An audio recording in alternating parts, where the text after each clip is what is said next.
Donna, we're going to go to you with story number 5. This piece is coming out of Business Insider. I'm going to read you the headline for a couple graphs. Then I want you to comment. Again, you own a condo, so I figured you'd be a person to sort of respond. Headline: Florida condo owners are stuck in a train wreck. If prices drop and mounting insurance rates scare away buyers. They actually have 3 bullet points. Bullet point number 1, rising insurance costs and HOA fees, which are condo dues, are forcing some Florida condo owners to sell. Point number 2, buyers are weary of the same costs, however, causing home prices to slide in major cities. And point number 3, it's a symptom of the insurance crisis and the affordability problem plaguing Florida homeowners. Remember, 3 years ago, there was a tower that collapsed in Surfside. It was a disaster. 98 people died. $1 billion was paid out. Insurance prices have gone through the roof in the state of Florida. A year later, there was a hurricane, so insurance prices are really getting ratcheted up quite a bit. So, Don, I'll read the first couple graphs, and I want you to comment. Florida condo market is caught in a storm. Owners are trying to unload units in the face of a skyrocketing cost of maintaining an apartment in Florida. At the same time, prospective buyers are driven away from those same fees. And here's a quote from a gentleman, Joe Humpner, who owns a condo in Jupiter near West Palm Beach in Palm Beach County. He says, it's definitely been a slow motion train wreck. Listings have soared as prices fall in major Florida cities, according to a new report from real estate listing site Redfin. The number of listings in February jumped nearly 30% in markets like Jacksonville and Miami compared to the same time last year. Meanwhile, price drops by as much as 7% in Jacksonville to $254,000 a door and 3% in Miami to $385,000 a door. By contrast, median condo prices nationally rose by 8% over the same period to around $340,000. Donna, true or false? You're living through this. You have your place up for sale. You had mentioned that you have some special assessments. Your maintenance fee has gone up. You're trying to sell. Why don't you give us, your concept of the lay of the land right now in the condo market in South Florida, especially downtown Miami, greater downtown Miami? If you currently own a condo in Miami-Dade or Broward, well, fuck Broward. If you currently own a condo in Miami-Dade, particularly if you're in downtown or in Brickell, don't you dare sell. Hang on to it. Do what everyone is doing right now, because this is what's actually happening. People are cribbing up in other people's places. You got 5, 6 people living wherever. You got people doubling up. You got people coming in. For me, my HOA association allows Airbnb with, certain documentation, whatever. You can also sublease is also allowed in my building. So that's why I have chosen, I'm going to have my friend and her boyfriend, they're going to sign a lease with me. All of this is going to be on the board, like everything above board, all documentation.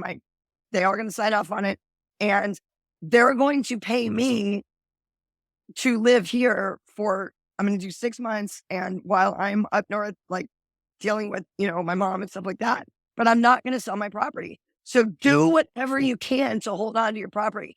If that means you need to rent out your place to somebody else and get that money, and you need to go be in someone's basement, do it. Whatever you do right now, do not sell your condo in Miami.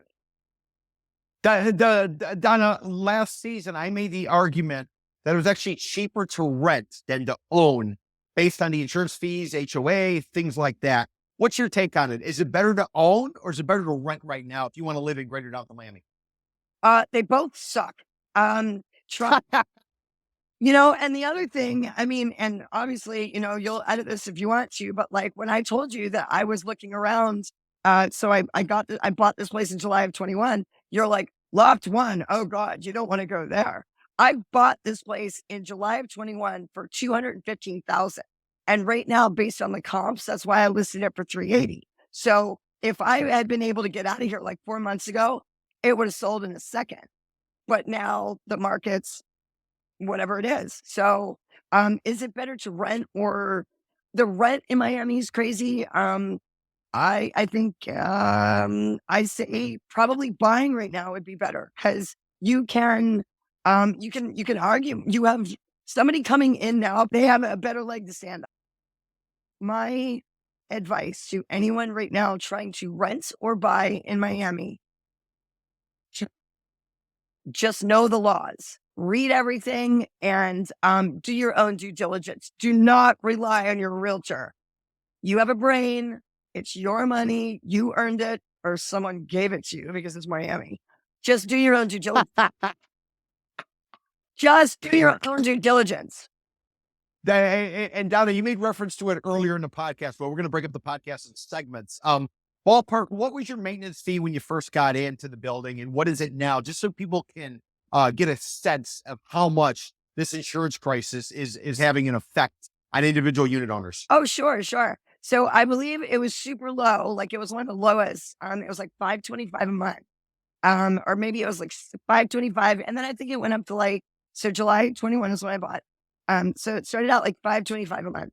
And then, it went up to $625, no big deal. Now it's $850. And there's like, they've not been really clear about these assessments. And I've reached out a couple times and I'm like, just send me the documentation.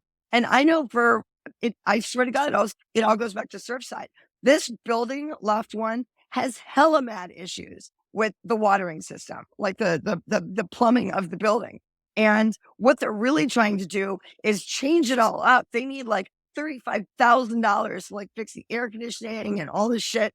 And they're calling this a special assessment. Man, this should have been broke forever, but they're using Surfside and the safety of the residents. Go fuck your... Yeah. So interesting. Yep.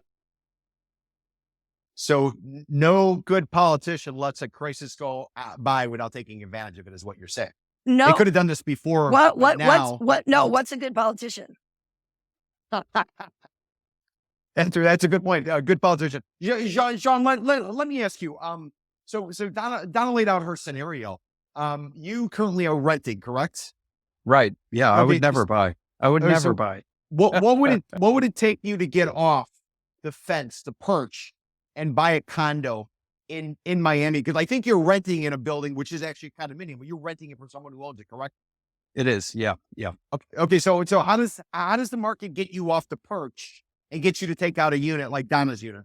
What is that? I don't know. $125 a square foot. I was told there'd be no math.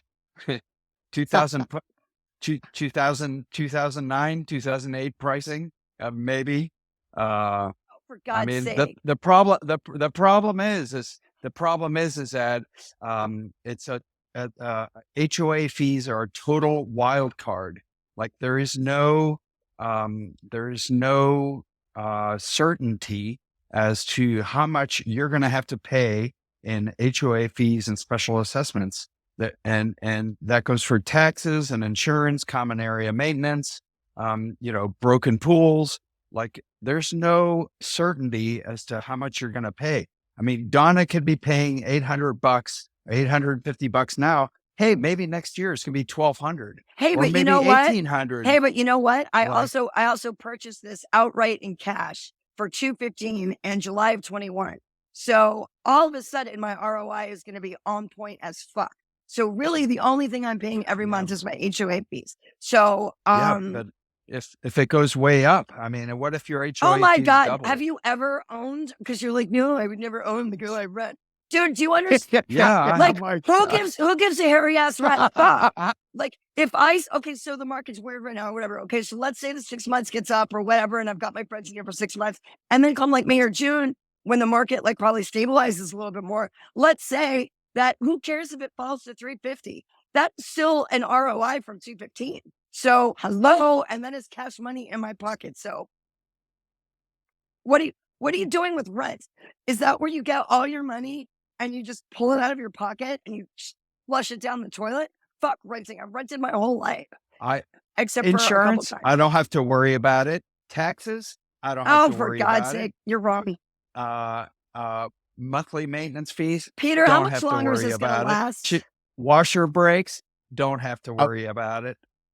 Fascinating discussion. See, Donna, that's why I wanted you on this podcast. You're not afraid to get in there and scrap. So kudos to you. Kudos to Jean.